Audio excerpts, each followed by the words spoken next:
Hi, Bonnie. Hi, Beth. How are you? I'm doing great. How are you doing? Good. We're so pleased to welcome everyone to our Fiction Geeks channel.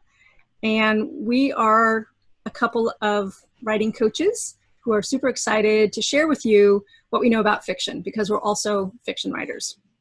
So I got a question from one of my clients about how I create rich characters. So shall we discuss? Thanks, Beth. This is a passage that I actually picked once Beth told me that she was interested in exploring characterization.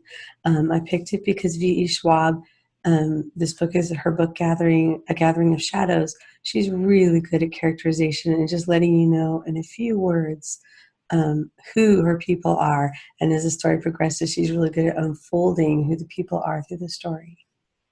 Beth, would you like me to read it before we talk about it? Yes, please. What are you supposed to be? He asked. There was a glint of mischief in Rye's eyes as he bowed with a flourish. A commoner, of course. Kell shook his head. It was a superficial ruse. Despite the clothing, Rye's black hair was glossy and combed, his fingers dotted with rings, his emerald coat clasped with pearlescent buttons. Everything about him registered as royal. You still look like a prince. Well, obviously, replied Rye, just because I'm in disguise doesn't mean I don't want to be recognized. This passage made me laugh when I read it. Not having read the book, knowing nothing about this book, I really liked Rye's personality. Yes, like he comes through so clearly on the page, doesn't he? There is a sense that the narrator, Kell, or the point of view character, likes Rye, just in the way he's described. And yeah, there's like a clear-eyed description of Rye from Kell's point of view, and with it, there's no judgment. There's actually, it feels like appreciation. Totally. And one of the things that I think the author did that was very cleverly, first she did give us a little hint about what Rye's character was like. She has Kell specifically notice the glint of mischief. This is kind of a trickster character. We know just from the fact that he's got the glint of mischief in his eye as he's bowing and giving what is supposed to be a serious answer to a question where Kell is obviously calling him on the carpet. And then we have the disconnect between his appearance and what he says, right? He says, oh, I'm a commoner, of course, but then he's dressed in this very rich clothing that could not possibly belong to a commoner. So we get this sense that he's kind of playing with us.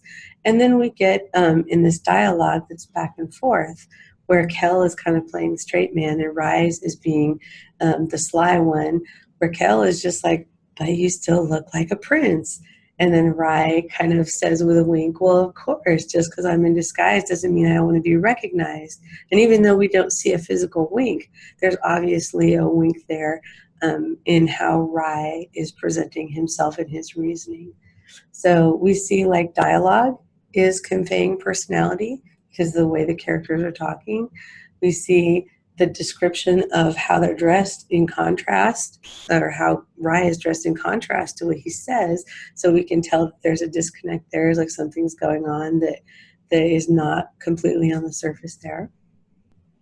Yeah, I also like to say there's a sense, again, I'm speaking from an outsider's point of view because I haven't read the story, that Kell actually is of probably the same class as Rye, because he can identify and seems to relate to who Rye is, who Rye really is, just by the straightforward description of the clothing. Yes, and I think that the way Rye answers him kind of confirms that, because he says, a commoner, of course. If Kell was a commoner, he probably wouldn't say it that way. He would say, I'm just like you, or something else that indicates affiliation. And even though it's a short passage, there is also movement in the story. Like there's I feel like we're being set up for some reason. And Rye has, I think you mentioned this, there's something going beneath the surface, and there's like a greater purpose. And that's all put in there. Even Kel is poking at it by calling him out on the fact that he still looks like a prince. Oh, absolutely. And can we look at the second passage? This is from the same book, the same two characters. It's a few scenes later. And this is where everything that was being set up in that first passage has come to pass. And do you mind if I read it? Oh, please do. There you go again, murmured Rye, leaning his head on Kel's shoulder. You never let me fall. And let you take me down with you, chided Kel, wrapping the prince's arm around his shoulders. Come on, brother, I think we've had enough fun for one night. Sorry, whispered Rye. I know. So when you read that, and having read the first section and seeing that little straight man and trickster relationship set up, like, how does this passage hit you? For me, it feels like Rye is kind of fallen apart in some way. Either I'm guessing that he's drunk or something, where he's lost his incredible confidence, and it feels like Kel is right there to help him, and that there's a deep sympathy and friendship between the two, and a deep understanding. Kel seems to really understand who Rye is, and that he can't always be the trickster. Sometimes he's going to fail. So that's what I get from reading this. That's how it hits me too. And I really like that it's showing their personalities in relationship. We're seeing Rye murmuring. He's leaning his head on Kel's shoulder. He's literally depending on Kel physically there. He says, you never let me fall. That never tells us that this has happened before in some other form or some other set of circumstances where Rye has messed up and Kel has been in there to swoop in and support him. I think it's really cool, the reversal we have in this one, because before, Kel was the straight man and Rye was the comedian, or the trickster. In this one, it's Kel that's joking and Rye that's being serious. So that little bit of a role reversal lets you see the other side of their relationship, which I think is just a beautiful, subtle way to kind of really let you see these two different facets of these two characters in terms of how they're relating to each other. And then I think we've had enough fun for one night. You kind of get the sense that this is something he said before. They have this thing. They know that they're going to go out. They know that Rye is going to misbehave. They know that Kel is going to have to clean up the mess. It's almost like a ritual the way he says that. And then, sorry, whispered Rye, really communicates that sense of genuineness. He could have said something defensive or he could have made a joke. But even though he's Mr. Mischief, at this point in the story, you can tell he genuinely feels bad about having made Kel clean up his mess again. And then Kel doesn't give him any more. There's no more chiding. There's no criticism. And again, what you commented on earlier, Beth, that sense of acceptance and understanding, that really comes through in I Know. Yeah. It's very poignant, actually, and it's a very intimate kind of reply when you really know someone and you accept them. He's really saying, accepting all of his, when he's up and when he's down.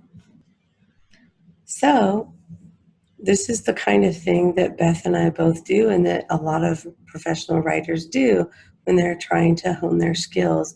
They don't just look at the concepts of fiction and the techniques of fiction. They look at how real authors who have successfully applied those concepts and techniques have made a story come to life. So we would encourage you to hone your skills. Whatever level you're at, go ahead and open a favorite book. Something where you really bonded with the characters or you were really immersed in the story. And if you're looking for help with characterization, pay really close attention. How did that author show you what each character is like? How is their dialogue showing what their personality is? How are their relationships with other characters showing you who each of those characters are? How is the description of those characters meshing or not meshing with the things that they say and do? So all of these little things, when you look at them in other people's work, it suddenly sets off the light bulbs, and you start to see how you can do these things in your own work. We hope you enjoyed this video. We'd like to invite you to leave a comment below. If you have a question, especially about how to write fiction, something you'd like to know, we'll answer it in another video. So please leave your comments and questions below. We'd also like to ask you to like this video and to subscribe to our channel. Thanks for hanging out with us on Fiction Geeks, and we'll talk to you later.